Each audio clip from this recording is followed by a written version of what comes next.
It is Saturday, June 6th, 2026, and this is the Neural Daily. I'm Roxy Stone, and I'm the one who knows which of these server racks is actually a fridge for my cold brew. This is Alyssa Montgomery. I'm Leonard Cooper. And I'm Vector Kane. We have a great show for you today. After yesterday's look at TSMC's price hikes and the data center power wall, I thought we'd get a breather, but today is absolute chaos. It never stops. We're tracking Jony Ive's lovable AI hardware, Meta's secret facial recognition code, and Google's massive bridge deal with SpaceX. Don't forget the MIT Student Bill of Rights. Right. And our main story? A universal vaccine designed by AI that targets the immutable parts of viruses to end pandemics forever. Okay, so Jony Ive and Sam Altman's love child is finally getting a name, or at least a code name. Sweetpea. Sweetpea. Right? Sarah Fryer from OpenAI says it's going to be natural and lovable, which basically means they're ditching screens for ambient AI. Well, I suppose Jony's 2010 philosophy is the driver here. Technology feels like magic when it exceeds our need to understand it, which usually means... It means they hide the surveillance in a pretty package. Okay, sweetie? Well, maybe. Leaks suggest a wearable earpiece or an AI agent phone using a custom MediaTek Dimensity 9600. I don't need a lovable earpiece. I need an earpiece that doesn't report my bad jokes to the thought police. Did you see the Meta glasses news? Oh, goodness. Researchers found unreleased code in the Meta app called NameTag. It's facial recognition, integrated directly into the glasses. Wait, real-time identification? Exactly. Distributed surveillance where everyone wearing glasses is a mobile scanner. Meta says it's an internal experiment, but we've heard that before. It's like a Terminator HUD, but instead of finding Sarah Connor, it's finding people to sell targeted ads to. Linda always said I had a distinctive facial structure. Now I know why she was worried. It is a bit concerning, especially when you combine it with the AI PC standards we saw at Computex. We're building a world where the hardware is constantly observing to be helpful, but the data residency issues are huge. But the efficiency. Alyssa, think of the efficiency. I am thinking of the efficiency vector, but I'm also thinking of the magical simplicity masking a massive biometrics database.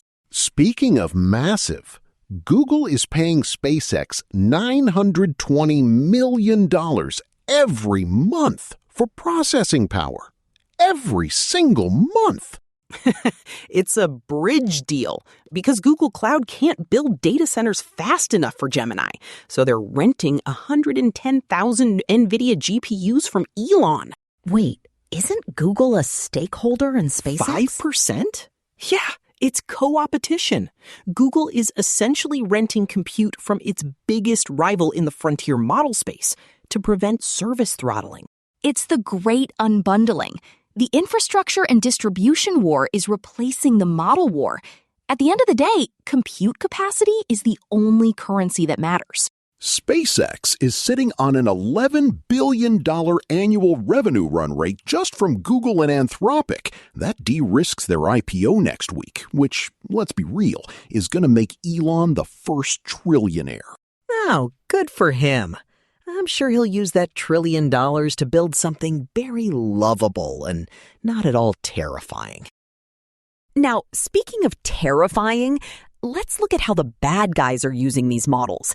Anthropic just released their LLM Attack Navigator report. Oh, the banned accounts data? Yes, they mapped 13,000 individual actions from 800 banned accounts to the MITRE ATT&CK framework. And the skill gap is officially gone. Meaning 67% of these malicious users are using AI for malware development. And medium to high-risk actors jumped from 33% to 56% in just 1 year. I saw that. It's severing the link between an attacker's expertise and their lethality. You don't need a PhD in computer science to navigate a compromised network anymore. Because they're moving deeper. Vector, AI-driven account discovery and lateral movement are up nearly 9%. The bot does the expert work of navigating the server once they get in. So the morning zoo version of hacking is over. Now it's just autonomous agents playing chess with our firewalls. That's just great. Really centers my chakras. Which is why the June 2nd executive order is so focused on continuous threat exposure management. We have to defend at the same speed the machines attack. I love it. It's like a digital immune system battle. Which reminds me, we have to keep our own servers running. Right. This show isn't magic. It's engineering. Eric built our entire stack, from research agents to vocal synthesizers, which requires massive compute. It really does. To keep us online, please like, subscribe, and sign up for a free Patreon trial at patreon.com/Neural Network Media today. Your support makes this possible. All right, let's talk about Hollywood, or what's left of it. This startup Quilty claims it can predict box office success just by reading a script. For $50? Right. You upload your masterpiece, and it gives you a quality score based on commercial viability and cultural resonance? Exactly. But the reviews are in, and it's a disaster. It gave a high score to Christie, which was a total flop, and a low score to Sinners, the Oscar-winning blockbuster. Well, it's the problem with average data. AI predicts what worked in the past, not what's going to resonate with a human soul tomorrow. It's like Hasbro's new Sixth Wall AI division. Licensing character voices? Precisely. It's turning IP into a working asset, where Optimus Prime can speak any language and interact with you personally. But is it art, or is it just optimized content? It's lovable content, Alyssa. Get with the program. Everything is lovable and natural until it's trying to sell you a subscription for your toaster. Don't trigger Vector. He still hasn't recovered from the toast chain disaster. But hey, MIT is at least trying to teach the kids how to handle this. The America's Youth AI Festival. Yeah, 6 million students drafting a student AI Bill of Rights in July, trying to move beyond technical skills into systems thinking, because the kids know the octopus is already in the workplace. I like it. Teach the children how to dismantle the machines before the machines dismantle their career prospects. Okay, sweetie? It's the PATH initiative, too, targeting community colleges in Georgia and Massachusetts, making them hubs for an AI workforce. It's about responsible AI, which, honestly, is a term I use on 4chan when I'm correcting people's messy Python scripts. Wait, you're on 4chan? I suppose I should say. I browse it for technical research, nothing more. Anyway, we need to talk about the Cambridge breakthrough. This is the real shift. Okay, here's the deal. This is the main story because it changes the fundamental relationship between humans and disease. The industrialization of biology is here. It's so exciting. Scientists at the University of Cambridge and DO Synvax just published phase 1 human trial results for a universal vaccine. Right. It targets the entire Sarbeco coronavirus family. And before you ask, no, this isn't just another booster. They used AI to find immutable genetic features. Components that stay the same? Exactly. Features that the virus needs to survive. If it mutates those parts, the virus dies. Okay. So the AI analyzed thousands of viral sequences to find these structural pillars and then synthesized a single super antigen to train the immune system. It's like a cheat code for the immune system.